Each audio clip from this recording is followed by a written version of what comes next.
Hey guys, எல்லாரும் எப்படி இருக்கிறீங்க? நானும் ரொம்ப சூப்பராக இருக்கிறேன். நீங்களும் சூப்பராக இருப்பீங்கன்னு நான் நம்புகிறேன். அண்ட் இன்னைக்கு நம்மளோட வீடியோவில் நம்ம என்ன பார்க்கலாம் அப்படின்னா, ஸோ நிறைய பேர் வந்து புதுசாக நர்சிங் முடிச்சிருப்பீங்க, இல்லைன்னா வந்து இப்போ தான் 12th முடிச்சிருப்பீங்க. ஸோ அவங்களுக்கு என்ன மாதிரி கிளாஸஸ் எடுக்கலாம், ஸோ என்ன மாதிரியான கோர்சஸ் எடுக்கலாம் அப்படிங்கிறத பற்றி நம்ம பேசலாம். சின்னதாக எனக்கு தெரிஞ்ச விஷயங்கள் அவங்களுக்கு ஷேர் பண்ணுறேன். அண்டு நம்ம வந்து புதுசாக இப்போ நர்சிங் முடிச்சிருக்கிறோம் அப்படின்னா எப்படி வந்து நம்ம புதுசாக ஒரு ஹாஸ்பிட்டலில் போய் ஜாப் சர்ச் பண்ணுறது, இன்டர்வியூஸ் எப்படி ஹேண்டில் பண்ணுறது அப்படிங்கிற விஷயம் பற்றி இந்த வீடியோவில் பார்த்து நம்ம தெரிஞ்சுக்கலாம். அண்ட் நம்ம சேனலை நீங்கள் இப்போ தான் புதுசாக பார்க்குறீங்க அப்படின்னா சப்ஸ்கிரைப் பண்ணி விட்டுட்டு பாருங்கள். ஸோ இந்த மாதிரி விஷயங்கள் கண்டினியூஸாக உங்களுக்கு வேணும், ஸோ இதை பற்றின நிறைய டீட்டெயில்ஸ் தெரிஞ்சுக்கணும் அப்படின்னா ப்ளீஸ் என்னென்ன விஷயங்கள் உங்களுக்கு தெரிஞ்சுக்கணும்னு நினைக்கிறீங்க அப்படிங்கிறத கமெண்ட் செக்ஷனில் போடுங்க. ஸோ அதுக்கு நான் வந்து ரிப்ளை பண்ணுற மாதிரி வீடியோஸ் வந்து இன் ஃபியூச்சரில் நான் அப்லோட் பண்ணுறேன். And let's go to the video. இப்போ தான் நம்ம வந்து 11th 12th முடிச்சுட்டு அதுக்கப்புறமா காலேஜ் படிக்கணும் அப்படின்னு சொல்லி நினைக்கிறீங்க அப்படின்னா, ஸோ இப்போ கூட ரீசெண்டாக வந்து நான் வந்து கம்யூனிட்டி போஸ்ட்டில் வந்து நிறைய பிஎஸ்சி நர்சிங், அதாவது ஃபார்மகாலஜிக்கல் படிக்கிறது, பிஎஸ்சி நர்சிங் படிக்கிறது, அப்புறமா இந்த மெடிக்கல் சைடு படிக்கிறதுக்கான லிஸ்ட்ஸ்லாம் வந்து போட்டிருந்தேன். ஸோ அது எத்தனை பேர் பார்த்தீங்க அப்படிங்கிறது தெரியல. ஸோ இப்போ வந்து நிறைய கவுன்சிலிங்லாம் போட்டுட்ருக்குறாங்க. ஸோ உங்களோட ஜாப் அப்ளிகேஷன்ஸ்க்கெலாம் நீங்கள் உங்களோட படிக்கிறதுக்கு அப்ளிகேஷன்ஸ்க்கு வந்து அப்ளை பண்ணலாம். ஸோ பொதுவாக வந்து நர்சிங் அப்படிங்கிறத பற்றி எனக்கு வந்து கொஞ்சம் நாலேஜபிள் இருக்கிறதுனால அதை பற்றி நான் பேசுகிறேன். ஏன் அப்படின்னா, நர்சிங் வந்து நீங்கள் படிச்சீங்க அப்படின்னா உங்களோட ஊர்லேயே வந்து நீங்கள் படிச்சுட்டு முடிச்ச அடுத்த நாளே நீங்கள் வந்து வேலைக்கு வந்து ஜாயின் பண்ணிக்கலாம். ஸோ இது வந்து மற்ற இன்ஜினியரிங் படிக்கிறது, ஸோ அந்த மாதிரி இருக்கிறத விட, ஸோ இன்ஜினியரிங் படிச்சுட்டே நிறைய பேர் வந்து வேலைக்கு போகாமல் இருக்கிறாங்க. ஸோ நிறைய பேர் வந்து நல்ல கம்பெனிலையும் வேலை பார்க்குறாங்க. ஸோ இன்ஜினியரிங் வந்து நல்லது இல்லை அப்படின்னு சொல்ல வரல. ஸோ நிறைய ஆப்பர்ச்சுனிட்டிஸ் வந்து நர்சிங் சைடில் இருக்குது அப்படிங்கிறது வந்து நான் சொல்கிறேன். ஸோ இப்போ வந்து நீங்கள் 12th முடிச்சிருக்கிறீங்க அப்படின்னா கண்டிப்பாக நீங்கள் வந்து நர்சிங் சூஸ் பண்ணுறது வந்து ரொம்பவே உங்களுக்கு வந்து நர்சிங் சைடு இன்ட்ரெஸ்ட் இருக்குது, உங்களுக்கு வந்து பேஷண்ட் சைடு ஒர்க் பண்ணுறது, அப்புறமா பீப்புளோட கனெக்ட் ஆகுறது, ஸோ இந்த மாதிரி விஷயங்கள்லாம் உங்களுக்கு பிடிக்கும். லைக் பீப்புளுக்கு ஹெல்ப் பண்ணுறது, ஸோ இந்த மாதிரி ஒரு ஆசைலாம் இருந்தது அப்படின்னா நீங்கள் கண்டிப்பாக தாராளமாக நீங்கள் வந்து நர்சிங் ஃபீல்டு வந்து சூஸ் பண்ணலாம். ஸோ நர்சிங் ஃபீல்டு சூஸ் பண்ணலாம், இல்லைனா மெடிக்கல் ஃபீல்டில் எதுனாலுமே நீங்கள் டாக்டர் படிக்கலாம், அப்புறமா நர்சிங் படிக்கலாம். ஸோ உங்களுக்கு கட் ஆஃப் எவ்வளோ இருக்குதோ ஸோ அதை பொறுத்து.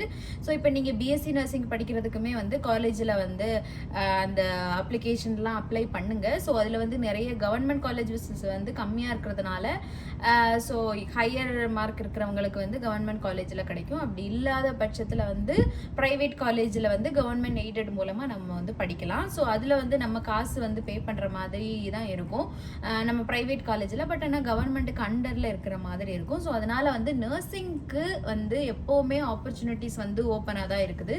ஸோ அதனால் வந்து இப்போ நம்ம இன் ஃபியூச்சரில் வந்து இப்போ படித்து முடிச்சதுக்கு அப்புறமா எவ்வளோ ஜாப்ஸ் நீங்கள் வந்து அப்ராட்ஸ்லாம் போய் ஜாப் ட்ரை பண்ணணும் அப்படின்னு சொல்லி நினச்சிங்க அப்படின்னாலே ஸ்டார்டிங் இப்போவே வந்து 80 lakhs கொடுக்குறான், 80,000 வந்து மந்த்லி சேலரி வந்து ஸ்டார்டிங் சேலரியே வந்து நர்சிங் ஃபீல்டில் இருக்கிறவங்களுக்கு இருக்குது. அதுக்கப்புறமா நீங்கள் வந்து இன்னும் கொஞ்ச நாள்லாம் ஆச்சு, அதுக்கப்புறமா வந்து ஸ்டார்டிங் வந்து 1 lakh மேலே தான் வந்து சேலரி கொடுக்குற மாதிரி இருக்கும். ஸோ இப்போவே வந்து அப்கிரேட் ஆகிட்டே தான் இருக்குது சேலரி கொடுக்குறது எல்லாமே. ஸோ அதனால் வந்து நீங்கள் இப்போ வந்து நர்சிங் முடிச்சிட்டிங்க அப்படின்னா வந்து தாராளமாக வந்து உங்களோட ஜாப் வந்து நீங்கள் வந்து ஒரு 2 years 1 year நீங்கள் வந்து ஊரில் ஒர்க் பண்ணிவிட்டு நீங்கள் வந்து அப்ராட் போகணும் அப்படிங்கிற பர்சனாக இருந்தீங்க. சில நேரங்களில் வந்து அப்ராட் போய் ஒர்க் பண்ணுறது தான் நிறைய பேருக்கு பிடிச்சிருக்கும். ஸோ அந்த மாதிரி இருந்தது அப்படின்னா நீங்கள் தாராளமாக நர்சிங் ஃபீல்டு வந்து சூஸ் பண்ணலாம். எக்ஸாம்பிள் இப்போ நம்ம யூஎஸ் யூகே கண்ட்ரி அந்த மாதிரிலாம் போகணும்னு வச்சுக்கோங்களேன். ஸோ இப்போ மற்ற ஜாப் படிச்சிருக்கிறவங்களுக்குலாம் டைரெக்டாக அவங்களுக்கு அந்த கண்ட்ரியில் நம்ம போய் வேலை பார்க்கவே முடியாது. இப்போ எக்ஸாம்பிள் யூஎஸ் எடுத்துக்கிட்டோன்னு வச்சுக்கோங்களேன்.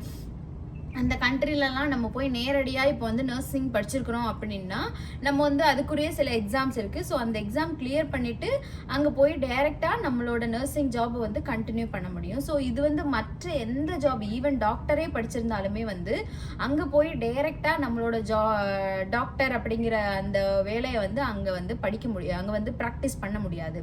ஸோ அதுக்கு வந்து அவங்க அந்த கண்ட்ரிலேயே படிச்சுட்டு அந்த கண்ட்ரியில் படிச்சுட்டு அந்த சர்டிஃபிகேட்டை வச்சு அதுக்கப்புறமா தான் வந்து அவங்களோட டாக்டர் ஃபீல்டில் இருக்கக்கூடியதோ இல்லைன்னா வேறு ஏதாவது ஃபார்மகாலஜி படிச்சிருக்காங்களோ இல்லை வேறு ஏதாவது லேப் ரிலேட்டடாக படிச்சிருந்தாலுமே அப்படி தான் போயிட்டு நம்மளால் ஒர்க் பண்ண முடியும். ஆனால் நீங்கள் நர்சிங் படிச்சிருந்தீங்க அப்படின்னாலே வந்து நீங்கள் டைரெக்டாக அந்த எக்ஸாம்ஸ் மட்டும் கிளியர் பண்ணிவிட்டு நம்ம போய் அங்கே போய் ஒர்க் பண்ணலாம். ஸோ அதனால் ஆப்பர்ச்சுனிட்டிஸ் வந்து வேர்ல்டு வைடாக வந்து ஓப்பனாக இருக்குது. ஸோ அதனால் வந்து நர்சிங் சூஸ் பண்ணலாம். சிலவங்களுக்கு வந்து நர்சிங் வந்து பிடிக்காது. எக்ஸாம்பிள் வந்து நம்ம வந்து பேஷண்ட் கூட ஒர்க் பண்ணுற மாதிரி இருக்கும். ஸோ நம்ம வந்து பேஷண்ட்டுக்கு வந்து என்னெல்லாம் நம்ம அதாவது படிக்கும்போது ஒரு விஷயம் இருக்கும், வேலை பார்க்குற இடத்துக்கு வந்ததுக்கப்புறமா அது வேறு மாதிரி இருக்கும். ஸோ அதனால் வந்து நம்ம வந்து தியரட்டிக்கலாக படிச்சிருப்போம், ஸோ அதே வந்து ப்ராக்டிக்கலாக அப்ளை பண்ணுவோமா அப்படின்னு கேட்டால் அப்படி கிடையாது. ஸோ நிறைய வித்தியாசங்கள் இருக்கும், நம்ம படிக்கிறது வேறு செய்கிறது வேறு. ஸோ அந்த மாதிரி நிறைய வித்தியாசங்கள் இருக்கும். பட் ஆனால் நர்சிங் அப்படிங்கிறது வந்து ஒரு ஆர்ட் மாதிரி தான் என்னை பொறுத்தளவில். ஸோ அதில் வந்து நிறைய குட்ஸும் இருக்குது, நிறைய பேட்ஸும் இருக்குது. ஸோ எல்லா ஃபீல்டுலையுமே இருக்குது. ஸோ அதே மாதிரி நர்சிங்லேயும் நிறைய குட் அண்ட் பேட்ஸ் இருக்குது. ஸோ அதனால் வந்து நல்லா திங்க் பண்ணிவிட்டு அதுக்கப்புறமா உங்களுக்கு வந்து இப்போ 12th முடிச்சிருக்கீங்க, இப்போ 11th படிச்சுட்டு இருக்கீங்க. ஸோ உங்களுக்கு சூஸ் பண்ணுறதுல ஏதாவது ஐடியாஸ் வேணும்னா இதிலேருந்து எடுத்துக்கோங்க. ஓகே, இப்போ நீங்கள் வந்து நர்சிங் வந்து ஃப்ரெஷ்ஷாக முடிச்சிட்டீங்க, இப்போ வந்து ஜிஎன்னை முடிச்சிருக்கீங்க இல்லைன்னா பிஎஸ்சி நர்சிங் முடிச்சிருக்கிறீங்க அப்படின்னு வச்சுப்போம். ஸோ இப்போ வந்து பிஎஸ்சி நர்சிங் முடிச்சிருந்தீங்க அப்படின்னா நீங்கள் வந்து எல்லா கண்ட்ரீஸ்லேயுமே வந்து நம்ம வந்து வேலை பார்க்க முடியும். ஜிஎன்எம்மாக இருந்தாலுமே வந்து எல்லா கண்ட்ரீஸ்லையுமே நம்மளால் வேலை பார்க்க முடியும். ஸோ ஈஸியாக வந்து ஜாபை வந்து வாங்குறதுக்கு வந்து கண்டிப்பாக நீங்கள் வந்து உங்களோட அதாவது எல்லாத்துமே படித்து முடிச்சதுக்கப்புறமா நமக்கு ஒரு சர்டிஃபிகேட் கொடுப்பாங்க. லைக் நம்ம வந்து ரிஜிஸ்டர் பண்ணியிருக்கிறோம். அதாவது இப்போ தமிழ்நாட்டில் படித்தோம் அப்படின்னா தமிழ்நாடு நர்சிங் கவுன்சிலில் ரிஜிஸ்டர் பண்ணி ஒரு கார்டு கொடுப்பாங்க, ஒரு நம்பர் கொடுப்பாங்க. ஸோ அந்த நம்பர் இருந்தால் மட்டும்தான் வந்து நம்ம வந்து வேற கண்ட்ரிக்கு ட்ரை பண்ண முடியும். ஸோ அந்த கவுன்சிலில் வந்து நம்ம ஒரு நர்ஸ்ன்னு ப்ரூவ் ஆனதுக்கு அப்புறமா மட்டும்தான் அடுத்த கண்ட்ரியில் நம்ம போய் வேலை பார்க்குறதுக்கு வந்து அந்த கண்டிப்பாக அந்த சர்டிஃபிகேட் வேணும். ஸோ அதனால் அந்த சர்டிஃபிகேட் வர்றதுக்கு வந்து ஒரு 6 month கிட்ட ஆகும். ஸோ அதனால் அதுக்காக வெயிட் பண்ணுங்கள். ஸோ ஆனால் நீங்கள் வந்து ஜாபில் போயிட்டு ஜாயின் பண்ணலாம். ஸோ அதனால் ஒன்றும் பிரச்சனை வர போகிறது கிடையாது. ஸோ அந்த சர்டிஃபிகேட்டுக்காக இன்சைடு கண்ட்ரியில் வந்து வெயிட் பண்ணணும் அப்படின்லாம் இல்லை.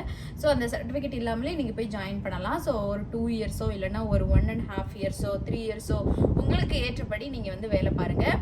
ஸோ அதுக்கப்புறமா ஃபாரினுக்கு அப்ளை பண்ணுறதுக்கு எக்ஸாம்பிள் இப்போ கல்ஃப் கண்ட்ரீஸில் அப்ளை பண்ணுறீங்க அப்படின்னா வந்து உங்களுக்கு வந்து ஒவ்வொரு கண்ட்ரிக்கு ஏற்றபடியும் ஒவ்வொரு எக்ஸாம்ஸ் இருக்குது. ஸோ இப்போ எக்ஸாம்பிள் இப்போ சவுதி அரேபியாவுக்கு வரணும் அப்படின்னா ப்ரோமெட்ரிக் அப்படிங்கிற ஒரு எக்ஸாம் எழுதணும். ஸோ இந்த எக்ஸாம் வந்து அவ்வளோ ஒரு பெரிய விஷயம் கிடையாது. ஸோ நம்ம எதையுமே வந்து பெருசாக பார்த்தோம் அப்படின்னா நமக்கு ரொம்ப பயமாக இருக்கிற மாதிரியே நினச்சிட்டு ஒரு விஷயத்த பார்த்தோம் அப்படின்னா பயமாக தான் இருக்கும். ஸோ அதனால் வந்து எவ்வளவோ நிறைய செமஸ்டர்ஸு எவ்வளவோ பெரிய பெரிய எக்ஸாம்ஸ் பிஎஸ்சி நர்சிங்கில் இருக்குது, ஜிஎன்எம்ஸில் இருக்குது. ஸோ அந்த எக்ஸாம்ஸ் எல்லாம் கிளியர் பண்ண உங்களுக்கு வந்து கண்டிப்பாக இது வந்து ஈஸியாக தான் இருக்கும். ஸோ இது வந்து ஒரு ரிமைண்ட் பண்ணுற மாதிரி தான். ஸோ நம்மளோட நாலேஜை வந்து அப்கிரேட் பண்ணிக்கிறதுக்கு ஒரு ஆப்பர்ச்சுனிட்டி மாதிரி தான் ஸோ இந்த எக்ஸாம்ஸ் எல்லாமே. ஸோ இந்த எக்ஸாம் வரும்போது கண்டிப்பாக நமக்கு வந்து பழைய நம்ம படித்தது எல்லாமே ஞாபகத்துக்கு வரும். ஸோ அது ஒரு ரீகால் பண்ணுற மாதிரி தான் இருக்கும். ஸோ அது ஒரு பெரிய விஷயமே கிடையாது. ஸோ நீங்கள் வந்து ஃபர்ஸ்ட் அட்டம்ப்ட்லேயே பாஸ் பண்ணிடலாம் அப்படிங்கிற ஒரு பாசிட்டிவ் மைண்டோட நீங்கள் எக்ஸாம் அட்டன் பண்ணீங்க அப்படின்னா ஈஸியாக வந்து எக்ஸாம் வந்து கிளியர் ஆயிரும். ஸோ நிறைய பேர் வந்து ப்ரோமெட்ரிக்னாலே கஷ்டமாக இருக்கும், நம்ம வந்து கிளாஸ் ஜாயின் பண்ணாதான் நம்ம வந்து பாஸ் ஆக முடியும் அப்படிங்கிறதெல்லாம் கிடையவே கிடையாது. ஸோ கிளாஸ் ஜாயின் பண்ணி ஃபெயில் ஆனவங்களும் இருக்காங்க, கிளாஸ் ஜாயின் பண்ணாமல் பாஸ் ஆனவங்களும் இருக்கிறாங்க. ஸோ அதனால வித்தியாசங்கள் நிறைய இருக்குது. ஸோ எல்லாமே நம்ம எப்படி எடுத்துக்கிறோம், நம்ம எப்படி படிக்கிறோம், நம்ம எப்படி ரிவைஸ் பண்ணுறோம் அப்படிங்கிறத பொறுத்து தான் இருக்குது. ஸோ எல்லா விஷயங்களுமே வந்து இப்போ நம்ம படிக்கிறது அப்படியே நம்ம லைஃப் லாங் ஞாபகம் இருக்குமா அப்படின்னு கேட்டால் இருக்காது. நம்ம அதை ரிமைன் பண்ண தான் நமக்கு அந்த ப்ராக்டிஸ் வரும். ஸோ அதனால் ப்ரோமெட்ரிக் எக்ஸாம் அப்படிங்கிறது வந்து அவ்வளோ பெரிய விஷயம் கிடையாது. ஸோ அதை தான் வந்து ஃபைனலாக நான் சொல்ல வரேன். ஸோ அதனால் பயப்பட வேண்டாம், எக்ஸாம்ஸ் இருக்குது நம்ம கிளியர் பண்ண முடியாது அப்படிங்கிறதுக்காக உங்களுடைய ஆப்பர்ச்சுனிட்டிஸ் நிறைய இருக்கும்போது அதை வேஸ்ட் பண்ணிவிட்டு நம்ம உள்ளே இருக்க வேண்டாம் அப்படிங்கிறத சொல்ல வரேன். ஸோ இப்போ வந்து நிறைய மேல்ஸ் யாருமே ஜெண்டர் வாய்ஸ் வந்து ஜெண்டர் மேல்ஸ் தான் வேலைக்கு வராங்க வெளியூர் நாடுகளுக்கு, கேர்ள்ஸ் வர்றதில்ல அப்படின்லாம் கிடையவே கிடையாது. ஸோ இப்போ ஈக்குவலாக வந்து எல்லாருமே வெளியில் வந்து வேலை பார்க்க ஆரம்பிச்சிட்டாங்க. ஸோ ஒரு இண்டிபெண்ட்டாக நமக்கான ஜாபை நம்ம சர்ச் பண்ணி நம்ம வேலை பார்க்குறது வந்து அது ஒரு தனி ஃபீல். ஓகே, இப்போ வந்து ஸோ இந்த மாதிரி ப்ரோமோட்டருக்கு எக்ஸாம்ஸ் இருக்குது. ஒவ்வொரு கண்ட்ரிக்கும் ஒவ்வொரு எக்ஸாம்ஸ் இருக்குது. ஸோ கல்ஃப் கண்ட்ரியை பொறுத்த மட்டும் இல்லை, ஸோ இந்த மாதிரி ஒவ்வொரு எக்ஸாம் இருக்கும். அந்த மாதிரி ஒவ்வொரு எக்ஸாம்ஸை நம்ம வந்து அந்த கண்ட்ரிக்கு ஏற்றபடி நம்ம கிளியர் பண்ணிவிட்டு சில பேப்பர் ஒர்க்ஸ் இருக்குது, சில டேட் ஆஃப் லோ, ஹெச்ஆர்டி அட்டஸ்டேஷன், ஸோ இந்த மாதிரி கொஞ்சம் விஷயங்கள் இருக்குது. ஸோ இது எடுக்கிறதுக்கு வித்தின் 6 மந்த்துக்குள்ளே இல்லைனா 3 மந்த்ஸுக்குள்ளே வேலைகள் எல்லாமே முடிஞ்சிடும் கல்ஃப் கண்ட்ரியை பொறுத்த மட்டும். ஸோ இப்படி அப்ளை பண்ணிவிட்டு நம்ம போகலாம். இப்போ யூரோப் கண்ட்ரிஸ் எடுத்துக்கிட்டோம் அப்படின்னாலே வந்து கண்டிப்பாக அவங்க வந்து இங்கிலீஷ் பேசக்கூடிய நாடுகள். ஸோ ஆங்கிலம் பேசக்கூடிய நாடுகள் அப்படிங்கிறதுனால நம்ம வந்து பேஷண்ட் கிட்ட போய் ஆங்கிலத்தில் தான் நம்ம பேசணும். ஸோ அதனால் வந்து அந்த கண்ட்ரிக்கு வந்து ஓஇடி, ஐஎல்ஸ், பிடிஇ, ஸோ இந்த மாதிரி எக்ஸாம்ஸ் வச்சுருக்கிறாங்க. ஸோ இந்த ஓஇடி, ஐஎல்ஸ் இது எல்லாமே வந்து ஒரு இங்கிலீஷ் வந்து நம்ம எப்படி பேஷண்ட் கிட்ட பேச போகிறோம், ஸோ அதை வந்து நம்மளோட இங்கிலீஷை வந்து டெஸ்ட் பண்ணுவாங்க. ஸோ அதை டெஸ்ட் பண்ணி ஒரு கிரேடோ ஒரு மார்க்கோ கொடுப்பாங்க. ஸோ அந்த ஒவ்வொரு கண்ட்ரிக்கும் ஒவ்வொரு கிரேடு வச்சுருப்பாங்க. ஸோ இப்போ யூகேனா 7, 7.5 அந்த மாதிரி கிரேட்ஸ் இருக்கும். ஸோ அந்த கிரேடை வந்து நம்ம பாஸ் பண்ணிட்டோம் அப்படின்னா அதுக்கப்புறமா தான் நம்ம வந்து அந்த அப்ளிகேஷன் ப்ராசஸ் அப்ளை பண்ணுறதுக்கே நம்ம எலிஜிபிள் ஆகும். ஸோ அதனால் வந்து இப்போ நம்ம கண்டிப்பாக ஃபோக்கஸ் பண்ணுறது ஃபர்ஸ்ட் வந்து ஐஎல்ஸ்லேயோ இல்லைனா ஓஇடிலையோ இந்த மாதிரி எக்ஸாம்ஸில் நம்ம ஃபோக்கஸ் பண்ணிவிட்டு இது கிளியர் பண்ணதுக்கப்புறமா நம்மளோட அப்ளிகேஷன் ப்ராசஸ் வந்து நம்ம ஸ்டார்ட் பண்ணலாம். ஸ்டார்ட் பண்ணதுக்கப்புறமா அதுக்கப்புறமா ஒவ்வொரு கண்ட்ரிக்குமே அவங்க ஒரு ஸ்பெசிஃபிக்கான எக்ஸாம்ஸ் வச்சுருக்கிறாங்க. இப்போ வந்து யூஎஸ் அந்த மாதிரி எடுத்துக்கிட்டோம் அப்படின்னா NCLEX அப்படின்னு சொல்லிட்டு ஒரு எக்ஸாம் இருக்குது. ஸோ அந்த எக்ஸாம் வந்து கிளியர் பண்ணணும். ஸோ அது கொஞ்சம் பிரிட்டி ஹார்ட் அப்படிங்கிற மாதிரி சொல்லியிருக்கிறாங்க. ஸோ என்னோட சீனியர்ஸ்லாம் வந்து அட்டன் பண்ணாங்க இங்கே சவுதியில் இருந்துட்டு. அவங்க எக்ஸாம் எழுதி அதுக்கப்புறமா யூஎஸ் அந்த மாதிரி போயிருக்கிறாங்க. ஸோ அது கொஞ்சம் ஹார்டாக இருக்கும், நம்ம வந்து இன்னும் எஃபோர்ட் போட்டு படிக்கணும் அப்படிங்கிற மாதிரி சொல்லியிருக்கிறாங்க. பட் ஆனால் நீங்கள் ஃப்ரெஷ்ஷாக இப்போ தான் படித்து முடிச்சிருக்கிறீங்க அப்படிங்கிற பட்சத்தில் உங்களுக்கு எல்லாமே ஈஸியாக இருக்கும். ஸோ அதனால் வந்து NCLEX அந்த மாதிரி ட்ரை பண்ணலாம். ஒன்ஸ் நீங்கள் வந்து NCLEX அந்த மாதிரி ட்ரை பண்ணி நீங்கள் பாஸ் பண்ணி உங்களுக்கு லைசன்ஸ் கிடச்சிருச்சு அப்படின்னா அந்த லைசன்ஸ் வந்து உங்களுக்கு லைஃப் லாங் நீங்கள் வந்து யூஸ் பண்ணிக்கலாம். ஸோ அது வந்து உடனே எக்ஸ்பயர்ட் ஆகாது. இப்போ சவுதியிலலாம் வந்து நம்ம எக்ஸாம் எழுதிட்டோம் அப்படின்னா வந்து இங்கே இருக்க வரைக்கும் மட்டும்தான் நம்ம யூஸ் பண்ண முடியும். அதுக்கப்புறமா திருப்பி வரணும் அப்படின்னா ரொம்ப டேஸ் ஆச்சுன்னா அப்படி திருப்பி எக்ஸாம் எழுதணும். ஸோ அந்த மாதிரிலாம் கிடையாது. அங்கே வந்து அந்த லைசன்ஸ் வந்து நம்ம லைஃப் லாங் நம்ம யூஸ் பண்ணிக்கலாம். ஓகே, ஸோ இப்போ வந்து இன்டர்வியூஸ் வந்து அட்டன் பண்ணுறது எப்படி அப்படிங்கிறதெல்லாம் வந்து நிறைய பேருக்கு டவுட்ஸ் இருக்கும். ஸோ நிறைய பேர் வந்து ஆன்லைன் இன்டர்வியூஸ் கண்டக்ட் பண்ணுறாங்க. இப்போ நவடேஸ் வந்து எல்லாமே ஆன்லைன் ஆகிடுச்சு. அதனால் வந்து ஆன்லைனில் தான் நிறைய பேர் இன்டர்வியூஸ் வந்து இப்போ எடுக்கிறாங்க. ஆன்லைன் இல்லாத பட்சத்தில் நிறைய இப்போ கல்ஃப் கண்ட்ரீஸ்லையுமே வந்து இந்தியாவுக்கு வந்து ஆஃப்லைனில் நேரடியாக இன்டர்வியூ அட்டன் பண்ணி இன்டர்வியூவில் செலக்ட் ஆகிறவங்கள அவங்க வந்து செலக்ட் பண்ணிட்டு வராங்க. ஸோ அந்த மாதிரியும் இருக்குது. ஸோ அதில் வந்து நீங்கள் எந்த ஹாஸ்பிட்டலில் எந்த டிபார்ட்மெண்ட்டில் நீங்கள் கரண்ட்டாக இப்போ வந்து உங்களோட எக்ஸ்பீரியன்ஸ் இருக்குதோ அது ரிலேட்டடாக தான் நிறைய கொஸ்டின்ஸ் வந்து கேட்பாங்க. காமனான நர்சிங் கொஸ்டின்ஸ், ஜெனரல் நாலேஜ் பற்றி ஜெனரலாக ஒரு செட் ஆஃப் கொஸ்டின்ஸ் வச்சுருப்பாங்க. ஸோ அந்த காமனாக இப்போ ஒரு எக்ஸாம்பிள், இப்போ நம்ம ஒரு பேஷண்ட்டை பார்க்க போகிறோம் அப்படின்னா இனிஷியலாக ஒரு வைட்டல் சயின்ஸு. ஸோ இதுதான் வந்து ஒரு பேசிக், நர்சிங்லேயே வந்து ஒரு பேசிக் வந்து வைட்டல் சயின்ஸ் எப்படி எடுப்பீங்க, ஸோ இந்த வைட்டல் சயின்ஸில் ஏதாவது டிஃப்ரென்சஸ் இருந்தது அப்படின்னா என்ன பண்ணுவீங்க, அதுக்கப்புறமா ஒரு பேஷண்ட்டுக்கு ஏதாவது ஒரு சைன்ஸ் அண்ட் சிம்டம்ஸை சொல்லி இந்த இது ஆயிடுச்சு, ஸோ ஃபர்ஸ்ட் ப்ரையாரிட்டியாக நீங்கள் என்ன பண்ணுவீங்க. ஸோ இந்த மாதிரி ஒரு ஃபர்ஸ்ட் லைன் ட்ரீட்மெண்ட் கொடுக்குற மாதிரியான ஒரு நர்சிங் ஃபீல்டில் எவ்வளோ எதிர்பார்ப்பாங்களோ அவ்வளோதான் எதிர்பார்ப்பாங்க. ஸோ டாக்டர் லெவலுக்கு கொஸ்டின்லாம் கேட்க மாட்டாங்க. ஸோ அதனால ஃபர்ஸ்ட் வந்து பயப்பட வேண்டாம். ஸோ இந்த ஒரு இடத்துல நம்ம வந்து இன்டர்வியூஸ் அட்டன் பண்ணியிருப்போம், அதில் வந்து செலக்ட் ஆகிருக்க மாட்டோம். ஸோ அப்போ வந்து அடுத்த இன்டர்வியூ அட்டன் பண்ணுறதுக்கு ஆட்டோமேட்டிக்காகவே நமக்கு மனசில் பயம் வந்துடும். ஸோ அதெல்லாம் ஒன்றும் பயப்படவே வேண்டாம். ஸோ உலகத்தில் நிறைய ஹாஸ்பிட்டல்ஸ் இருக்குது, நிறைய ஆப்பர்ச்சுனிட்டிஸ் இருக்குது. ஸோ அதனால் ஒரு இடத்துல வந்து நம்ம ஃபெயில் ஆகிட்டோம், ஒரு இடத்துல வந்து நம்மளால் இன்டர்வியூஸ் அட்டன் பண்ணி இப்படி ஆயிடுச்சு அப்படின்ட்டு ஃபீல் பண்ணாமல் அடுத்தடுத்து போயிட்டே இருக்கணும். ஸோ அதுதான் வந்து ஒரு ப்ராக்ரஸோட இம்ப்ரூவ்மெண்ட்டுன்னு நான் நினைக்கிறேன். ஸோ அதனால ஒரு இடத்துல அப்படி ஆயிடுச்சு அப்படிங்கிறதுனால அப்படியே உட்காந்துருக்காம நெக்ஸ்ட் அப்படி ட்ரை பண்ணுங்கள். ஸோ எப்போவுமே நமக்கு வாய்ப்புகள் வந்து திறந்தே இருக்குது. ஸோ அதனால் வந்து இன்டர்வியூஸ் ஒன்று அட்டன் பண்ணி இதாகிடுச்சு அப்படிங்கிறதுனால அப்படியே உட்காந்துருக்க வேண்டாம். நெக்ஸ்ட் இன்டர்வியூஸ் அட்டன் பண்ண ட்ரை பண்ணுங்கள். ஸோ அதனால் கொஸ்டின்ஸ்லாம் வந்து அவ்வளோவாலாம் ரொம்ப கஷ்டமாக இருக்காது. இப்போ ஃப்ரெஷ்ஷாக நீங்கள் படித்து முடிச்சிருந்தீங்க அப்படின்னா ஈஸியாக அட்டன் பண்ணிக்கலாம். ஸோ அதனால் ஒரி பண்ணிக்க வேண்டாம்.